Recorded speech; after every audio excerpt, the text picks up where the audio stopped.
La trêve est terminée. La Russie attaque à nouveau les hôpitaux et les jardins d'enfants ukrainiens et Poutine ressort son vieux refrain sur les conditions de capitulation de l'Ukraine. Quelle a été la réponse de Kiev?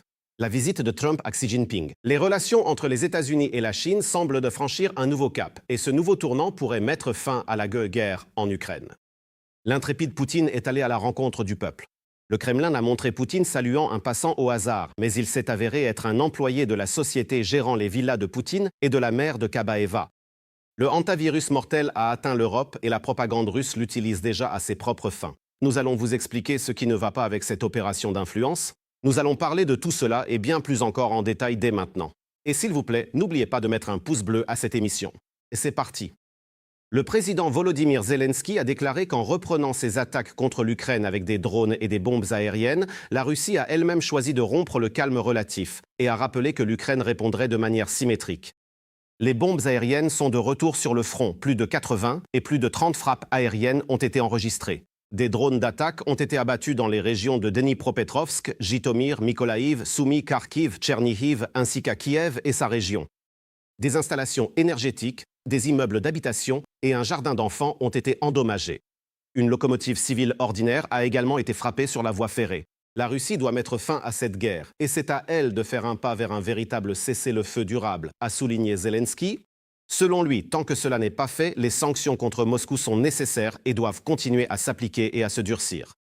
Il est crucial qu'il n'y ait pas de relâchement et que les partenaires ne restent pas à l'écart, mais poursuivent leur travail commun pour la sécurité, la justice et une paix durable. Cela faisait longtemps que la Russie ne s'était pas vantée de ses technologies sans équivalent. Après le défilé honteux, ils ont décidé de se rattraper. Poutine a déclaré que son missile Orekhnik pourrait être équipé d'ogives nucléaires. De plus, il s'est vanté une fois de plus que les travaux sur les systèmes Poséidon et Bourevestnik sont en phase finale. Pourtant, tout cela se passe alors que l'offensive printanière de l'armée russe a en fait échoué. Les occupants progressent à peine sur le front et nous allons vous expliquer pourquoi. L'offensive russe s'est enlisée. Le rythme de progression des occupants ce printemps est tombé à son plus bas niveau depuis 2023, selon les analystes du New York Times. Ils n'arrivent plus à attaquer aussi massivement qu'avant, mais ils ont besoin de résultats réguliers. Le résultat, ce sont ces actions imprudentes du commandement russe. Dans la localité de Rodninskoye, l'état-major russe a concentré une importante unité d'assaut censée produire ce fameux résultat. Mais c'est l'armée ukrainienne qui a montré le résultat en rasant les bâtiments et les soldats avec des bombes aériennes. Naturellement, il ne reste plus rien de l'ennemi. Toute l'unité, soit probablement plusieurs dizaines d'hommes, a été ensevelie sous les décombres. Et cela a été possible précisément grâce à une puissance de feu accrue. Alors, de quel type de bombe s'agit-il ? Certainement pas des 125, comme je l'ai dit, mais peut-être au moins 250 kilos, voire plus, peut-être même une demi-tonne. Sur l'un des axes principaux, celui de Sloviansk, les troupes de Poutine se sont aussi illustrées. Elles se sont lancées à l'assaut à moto, espérant ainsi traverser la zone de tir. Après avoir formé une colonne de 16 motos, les troupes de Poutine ont avancé pour franchir rapidement la zone grise et mener l'assaut. Mais les drones de la 81e brigade aéromobile étaient prêts pour l'attaque. De plus, des unités voisines leur ont immédiatement prêté main forte. C'est l'avantage de la défense par drone. On peut soutenir de loin, sans déplacer l'infanterie ni dégarnir des positions sur le front. Au final, selon le rapport du commandant de brigade, toutes les motos ont été détruites et les soldats ont péri. Désormais, même une distance de 150 km n'est plus une zone arrière sûre pour les occupants. Selon les analystes, les forces ukrainiennes se concentrent sur la destruction des réserves et des stocks russes jusqu'à 150 km de profondeur, ce qui réduit considérablement le potentiel des unités de première ligne. Toutes ces attaques logistiques ont épuisé l'armée russe et continuent de saper sa puissance directement à l'arrière. C'est l'une des raisons principales, sinon la plus importante, de l'échec de l'offensive des troupes de Poutine en 26. D'ailleurs, pour beaucoup, le défilé de Poutine du 9 mai a mis les points sur les i. Aucune pièce d'équipement n'est apparue sur la place rouge et les prouesses de l'industrie de défense russe n'ont été montrées qu'en vidéo. La question de la grandeur de la deuxième armée mondiale ne se pose plus. Poutine a déclaré que l'équipement est crucial sur le front pour achever au plus vite ce qu'il appelle l'opération militaire spéciale. En fait, même pour un spectateur non averti de cet événement, on a vraiment l'impression que le matériel est extrêmement rare et absolument vital. Si bien que, on ne peut même pas en envoyer quelques dizaines, voire moins, sur la place rouge. Parallèlement, la nouvelle approche du commandement ukrainien a joué un rôle clé dans l'arrêt quasi total de l'offensive russe. Le nouveau système de corps d'armée ukrainien proposé par le ministre Fedorov ainsi que les frappes à longue portée du chef des forces de drone, Magyar, ont donné des résultats phénoménaux tant sur le champ de bataille qu'à l'arrière des lignes russes.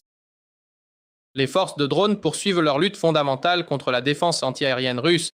Pourquoi fondamentale ?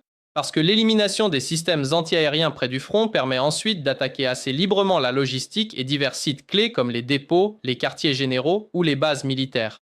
Il semble que le Kremlin ait aussi compris que la Fédération de Russie ne fait que ralentir alors qu'on entre dans la 5e année de guerre. À Moscou, on ne sait pas comment résoudre ce problème, car même Poutine, en appelant respectueusement Zelensky monsieur, évoque déjà prudemment une trêve. Il est fort possible que ce déclin soit admis en Russie, car l'Institut pour l'étude de la guerre a déjà noté à plusieurs reprises que les unités russes, incapables de prendre le moindre petit village ukrainien, on parle bien de village, pas de ville, mais de village, ont commencé à diffuser des vidéos générées par intelligence artificielle montrant de prétendues redditions massives de soldats ukrainiens. De la même manière, ils diffusent des vidéos prétendant que le drapeau russe est placé ici, là ou encore là, alors qu'en fait, en réalité, il n'y est pas. Pendant ce temps, publiquement, Moscou continue d'insister sur le retrait des forces de défense du territoire du Donbass. D'ailleurs, selon les estimations d'experts occidentaux, si la Russie continue son offensive au même rythme, il leur faudra 30 ans pour occuper toute la région de Donetsk. Le porte-parole du dirigeant russe Poutine, Dmitri Peskov, a expliqué les propos du chef de la Fédération de Russie sur la fin prétendue de la guerre contre l'Ukraine par des avancées dans le processus de paix et les efforts de médiation des États-Unis. Cependant, il n'a naturellement pas donné de date précise. Selon Peskov, Poutine est prêt à rencontrer Zelensky pour des négociations à Moscou à tout moment. Et il a ajouté qu'une rencontre hors de la capitale russe n'aurait de sens que pour finaliser le processus de fin de la guerre et qu'il fallait y travailler. Le porte-parole de Poutine a également déclaré que la soi-disant opération militaire spéciale s'arrêterait dès que Kiev prendrait les décisions nécessaires qu'ils connaissent parfaitement. Eh bien, quelles décisions doivent être prises à Moscou? Poutine le sait aussi parfaitement. Ce qui se cache réellement derrière les déclarations fracassantes du dictateur du bunker et comment le Kremlin compte mettre fin à la soi-disant opération militaire spéciale, nous vous en disons plus dans ce reportage. Il faut mettre fin à la guerre. On peut rencontrer M. Zelensky. Une métamorphose inattendue est arrivée à Poutine. Tout se passe comme prévu. On ne sait pas si les frappes ukrainiennes au cœur de la Russie ont affecté l'homme du bunker ou s'il a juste eu un coup de chaud sur la place rouge le 9 mai, mais il a commencé à parler de la fin de la guerre, et bientôt en plus. Je pense que les choses touchent à leur fin. Bien sûr, il n'a pas pu s'empêcher de dire l'habituel, il voulait détruire la Russie. Mais maintenant, Poutine a même trouvé des gens intelligents en Occident. Il y a certainement des gens intelligents là-bas. Et surtout, Zelensky est maintenant monsieur. Et Poutine est prêt à le rencontrer, et pas seulement à Moscou. La partie ukrainienne, M. Zelensky, est prêt à tenir une rencontre personnelle. Oui, j'ai entendu ça. Mais ce n'est pas la première fois qu'on l'entend. Mais que peut-on dire à ce sujet? C'est que nous n'avons jamais refusé et je n'ai pas refusé. Je ne propose pas cette rencontre, mais si quelqu'un la propose, s'il vous plaît, que celui qui veut me voir vienne à Moscou, et nous nous verrons. On peut aussi se voir dans un pays tiers, mais seulement si des accords définitifs sont conclus sur un traité de paix. Bien sûr, les ultimatums demeurent, mais il est difficile de ne pas remarquer le changement. Mais pourquoi Poutine a-t-il soudainement décidé de changer quelque chose? L'affection de Poutine pour Zelensky n'a probablement pas augmenté ces derniers temps, c'est plutôt le contraire. Mais au fond, il est clair que la Russie subit des défaites sur tous les fronts et que la Russie n'a pas assumé cette guerre. Et par conséquent, il y a tout simplement une prise de conscience, une reconnaissance de tout cela en ce moment. Et c'est pourquoi la seule chose que la Russie essaye de faire maintenant, c'est vraiment de sauver les apparences. Tout cela se passe alors que le Dossier Center publie le plan du Kremlin pour mettre fin à la guerre et les instructions sur la façon de vendre cette demi-victoire aux Russes. C'est une victoire sur l'impérialisme international et le mondialisme. Pas sur le nationalisme ukrainien, mais sur l'Occident uni. Les têtes pensantes du Kremlin ont déjà commencé à travailler sur ces nouveaux manuels. Regardez, la chaîne de Sergei Markov, le grand politologue, j'ai travaillé avec lui dans des bureaux voisins sur la première chaîne. Donc la Russie a déjà gagné. C'est déjà une victoire. Nous nous sommes battus contre tous les pays occidentaux. La Russie n'est pas brisée. Enfin, et ainsi de suite, des thèses similaires. Ensuite, c'est exactement la même chose sur la chaîne de Major, l'un des plus grands médias pro-guerre, proche du ministère de la Défense et de Belousov, et donc de Katerina Tikhonova, la fille de Poutine. Ils disent aussi que la Russie a déjoué les plans de destruction du pays et qu'elle a donc déjà gagné stratégiquement. Dans sa présentation de la victoire, le Kremlin promet un avenir radieux à la mère Russie. Il prédit aussi un monde où tous les ennemis sont anéantis ou impuissants. L'Ukraine n'existera plus après la fin de la guerre. Le pays disparaîtra d'ici 10 à 15 ans. L'Union européenne a prouvé son impuissance et stagne. La majeure partie du monde a soutenu la Russie et seuls les traîtres ont quitté le pays. Dans une telle situation, il faut savoir s'arrêter à temps. Les aéroports rouvriront, les sanctions seront levées, les armes russes seront exportées car elles ont prouvé leur fiabilité. Ce qui est intéressant, c'est que le Kremlin sait que tout le monde n'acceptera pas cette victoire. Ils ont donc décidé de classer tous ceux qui dénigrent leur succès parmi les antipatriotes russes. Et on propose aux vrais patriotes de se concentrer sur ceci. On présente la guerre non pas comme inachevée, mais comme ayant atteint ses objectifs clés. Les objectifs clés étaient les suivants. La Russie, encore une fois, je lis ce plan, ce ne sont pas mes mots, la Russie a sauvé le Donbass, la Russie a obtenu un corridor terrestre vers la Crimée, a saisi des territoires et des ressources importants. Peu importe que sur ces territoires, par exemple, l'activité agricole soit désormais impossible.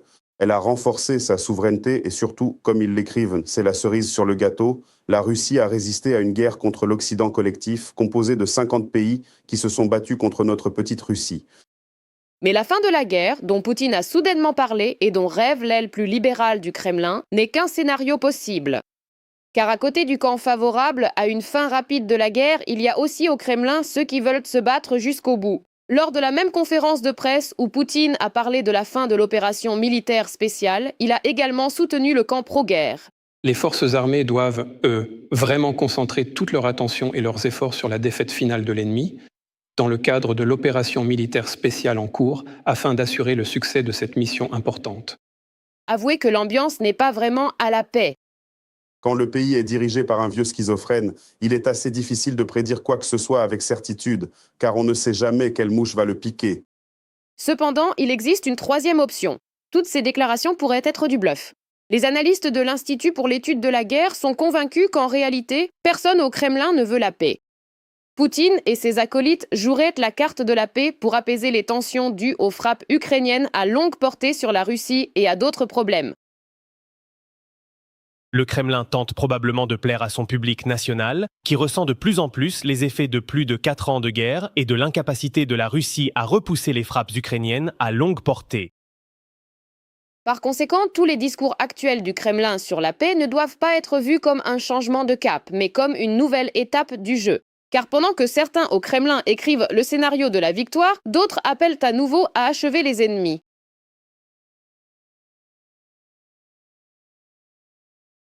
Les plus grandes plateformes numériques russes ont commencé à étiqueter massivement les livres pour enfants conformément à la loi interdisant la propagande de la drogue. Notamment sur Litre et Ozone, ces mentions sont apparues sur des livres comme Géna le crocodile et Tcheburashka, Les trois petits cochons, Le vieux Kotabiche ou Le magicien d'Oz. Et bien sûr, les œuvres occidentales nuisibles comme L'île au trésor, Les aventures de Tom Sawyer et Peter Pan n'ont pas été épargnées. Pour l'exemple, il ne reste plus qu'à organiser un autodafé public. Vous êtes sur la bonne voie, camarades.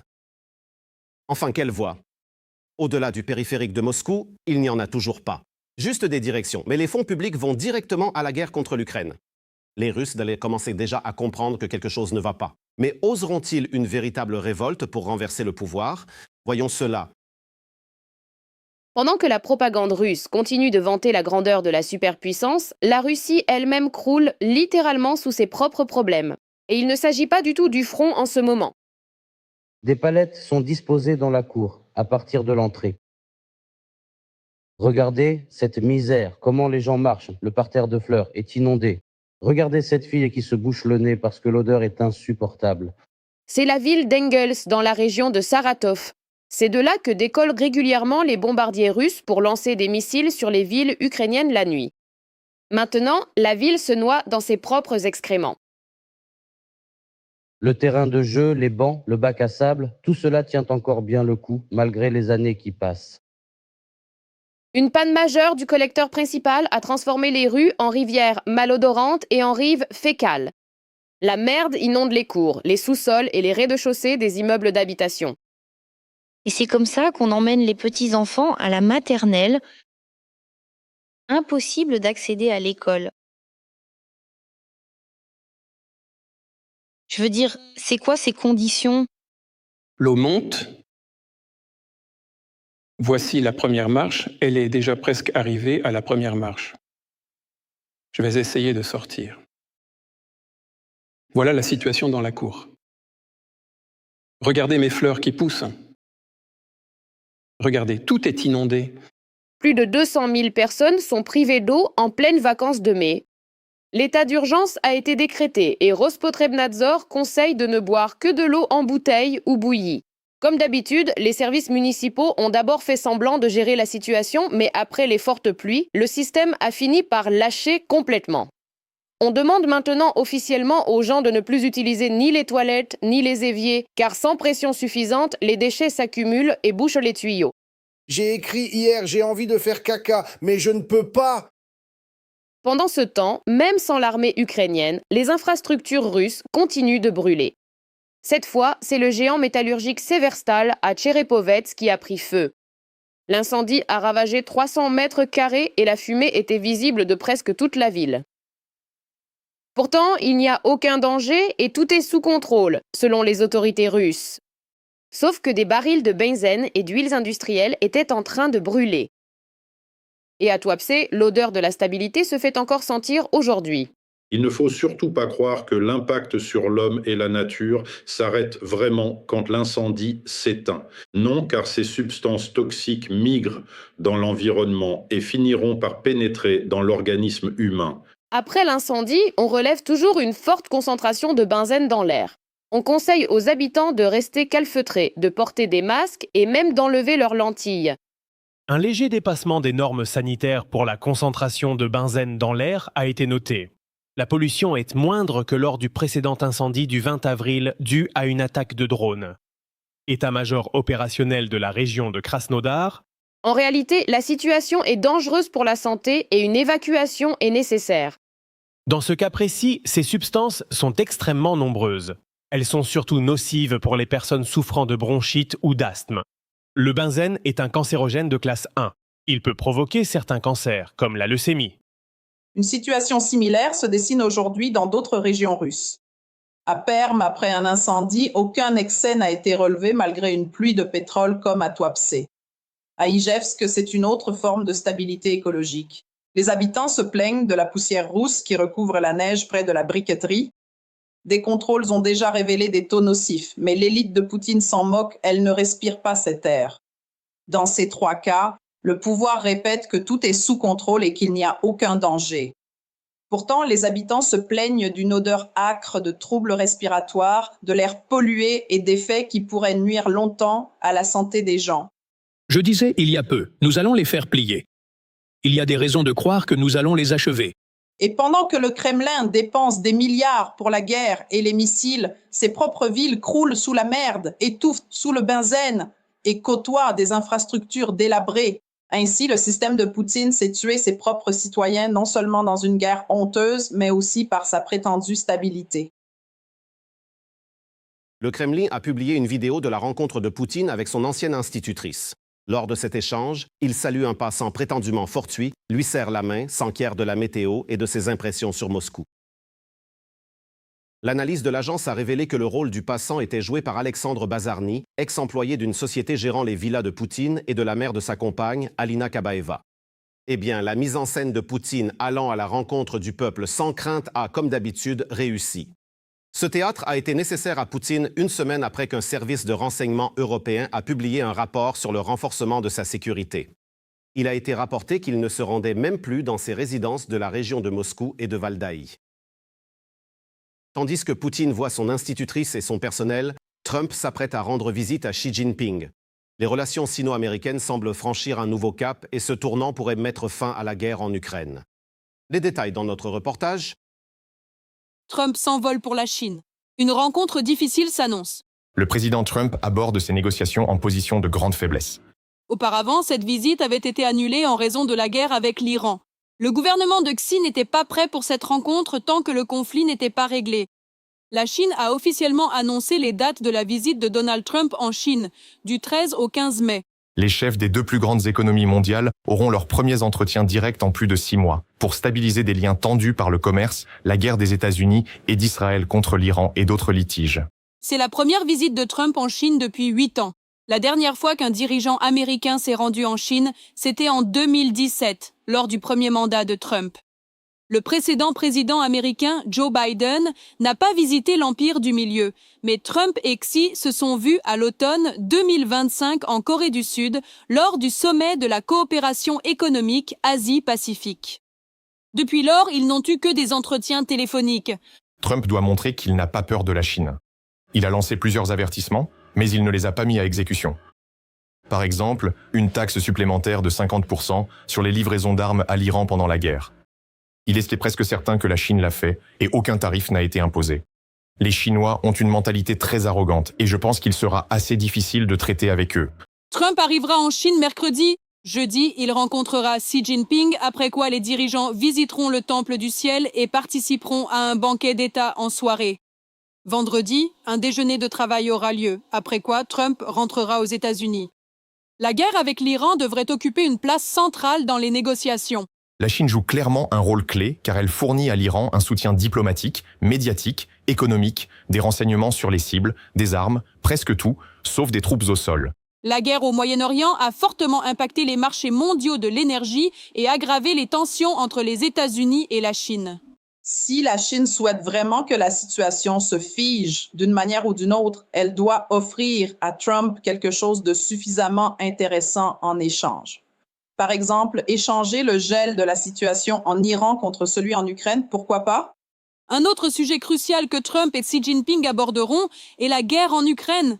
Voulez-vous que la Chine fasse pression sur la Russie pour arrêter la guerre? J'aimerais que la Chine nous aide concernant la Russie. Nous avons imposé des sanctions très sévères contre la Russie. Je pense que les sanctions mordent vraiment, elles sont très dures. Mais j'aimerais que la Chine nous aide. J'ai, comme vous le savez, de très bonnes relations avec le président Xi, vraiment excellentes.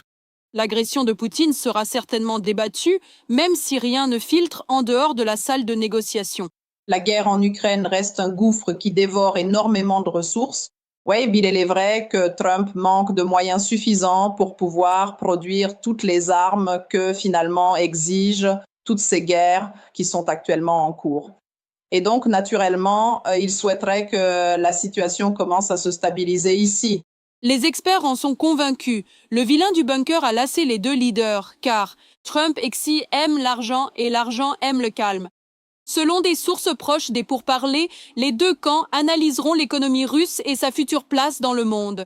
Le Kremlin sait que Pékin peut tout décider à sa place. C'est pourquoi, le 9 mai, Poutine multipliait nerveusement les déclarations à la presse.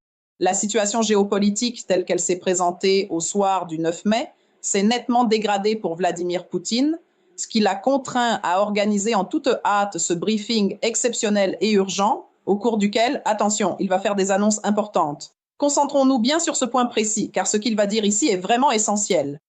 Il annonce soudainement que la guerre touche à sa fin, et soudain, pour la première fois, il se dit prêt à une rencontre et cite enfin le nom du président ukrainien Volodymyr Zelensky dans un pays neutre. Et il annonce sa prochaine visite en Chine, dont on n'avait, je crois, jamais parlé auparavant. Le fiasco militaire, diplomatique et politique a forcé Poutine à devoir tout accepter. Le dictateur du Kremlin a compris qu'il ne faisait pas le poids face aux grands de ce monde et que personne ne l'inviterait dans la cour des grands de la géopolitique.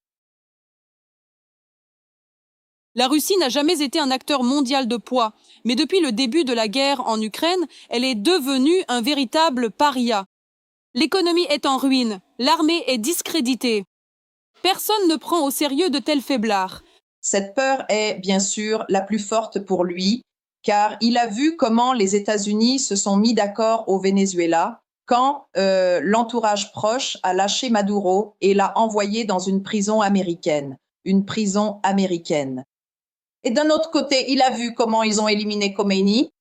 En plus de cela, le président américain tentera de faire pression sur Xi Jinping pour le convaincre de cesser de soutenir l'Iran et la Russie, y compris la fourniture de composants à double usage et l'exportation potentielle d'armes.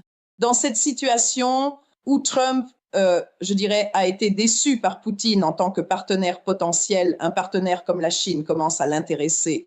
Washington reste préoccupé par l'aide que la Chine apporte à Téhéran en échange de pétrole iranien. En ce qui concerne l'Iran lui-même, c'est le pétrole. La Chine reçoit de 45 à 50% de son pétrole importé via le détroit. D'ailleurs, elle ne reçoit pas non plus de pétrole vénézuélien à prix réduit, ce qui a un impact significatif sur certains secteurs de l'économie chinoise. En plus de cela, les parties discuteront des questions économiques et commerciales, ainsi que des restrictions technologiques imposées par Washington. Oui, nous avons besoin des terres rares chinoises, nous avons besoin de leurs produits pharmaceutiques. Mais les Chinois, je pense, ont désespérément besoin d'accéder aux consommateurs américains. C'est pourquoi la question des tarifs douaniers sera cruciale. Il est clair que pour la Chine, le marché américain est l'un des plus importants et pour l'Amérique aussi, les relations commerciales avec la Chine sont assez cruciales car la Chine peut vraiment faire beaucoup de choses. C'est pourquoi, bien sûr, les intérêts économiques sont toujours une priorité pour Trump. La Chine a pris des mesures de rétorsion concernant les terres rares, qui jouent un rôle clé dans les chaînes d'approvisionnement mondiales. En 2025, les dirigeants s'étaient déjà mis d'accord pour suspendre la guerre commerciale. L'administration Trump considère la Chine comme son concurrent géopolitique le plus sérieux et même, je dirais, comme un adversaire. Garde tes amis proches et tes ennemis encore plus proches, n'est-ce pas? Ce sera donc plutôt une sorte d'accord avec un ennemi potentiel. Le yuan chinois est de fait lié à la monnaie américaine, donc chacun tirera profit de cette rencontre. Mais pas Poutine qui a essayé de jouer sur les deux tableaux. Son sort est déjà scellé. Un virus mortel a atteint l'Europe et la propagande russe utilise déjà l'antivirus à ses propres fins. Nous allons vous expliquer ce qui ne va pas avec cette opération d'influence. En attendant, n'oubliez pas de liker cet épisode et de vous abonner à la chaîne YouTube Ukraine Today. L'armée ukrainienne subit des pertes hors combat dues à l'antivirus, un virus mortel chez les soldats, mais les chefs refusent de les soigner. Ces titres ont inondé les médias et réseaux sociaux russes. Message principal, l'armée ukrainienne subit des pertes à cause d'une nouvelle épidémie. Le hantavirus se propage massivement dans les régions de Kharkiv, Soumy et Lviv. À cause de lui, les unités ukrainiennes des régions de Kharkiv et Soumy subissent des pertes hors combat. Il est à noter que les commandants ukrainiens interdisent de soigner les soldats malades car ils pensent qu'ils tentent d'échapper au combat. Selon les informations provenant de la zone de combat, les mercenaires étrangers ont déjà surnommé le hantavirus la peste et les militaires se plaignent de problèmes de santé chroniques et d'une mortalité élevée due aux maladies dans les tranchées. Le 7 mai, les agences de propagande du Kremlin, TASS et RIA, ont publié un rapport sur une épidémie de hantavirus qui se serait propagée parmi les militaires ukrainiens. Ensuite, cette nouvelle a été reprise par d'autres fils d'information. C'est allé si loin que des messages alarmants sont apparus sur les réseaux sociaux russes liés aux régions frontalières. La région de Voronej est menacée par la propagation du hantavirus. En raison de l'épidémie en Ukraine, le virus pourrait se propager aux régions frontalières de la Russie, y compris celle de Voronej. 3 jours avant les publications du Kremlin, un cas retentissant de hantavirus a effectivement été enregistré dans le monde.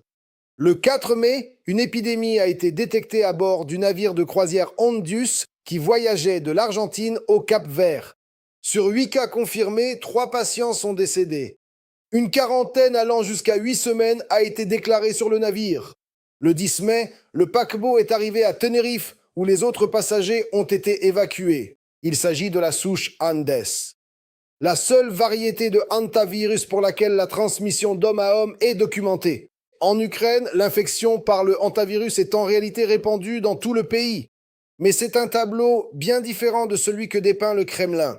Les hantavirus coexistent avec les rongeurs depuis des millions d'années, provoquant chez eux une infection asymptomatique accompagnée de l'excrétion du virus dans l'urine, la salive et les excréments tout au long de leur vie.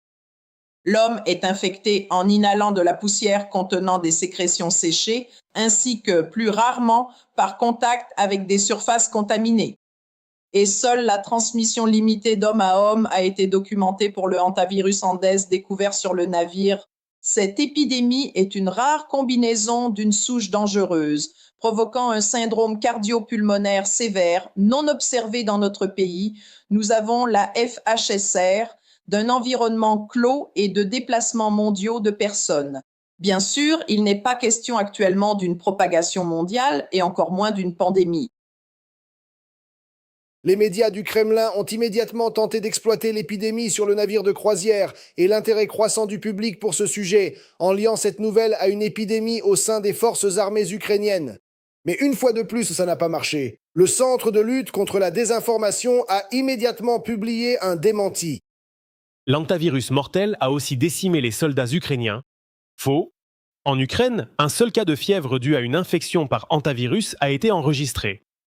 Une autre tentative inefficace de discréditer l'armée ukrainienne par les médias du Kremlin a échoué. Incapables sur le champ de bataille, ils essaient au moins par la propagande médiatique.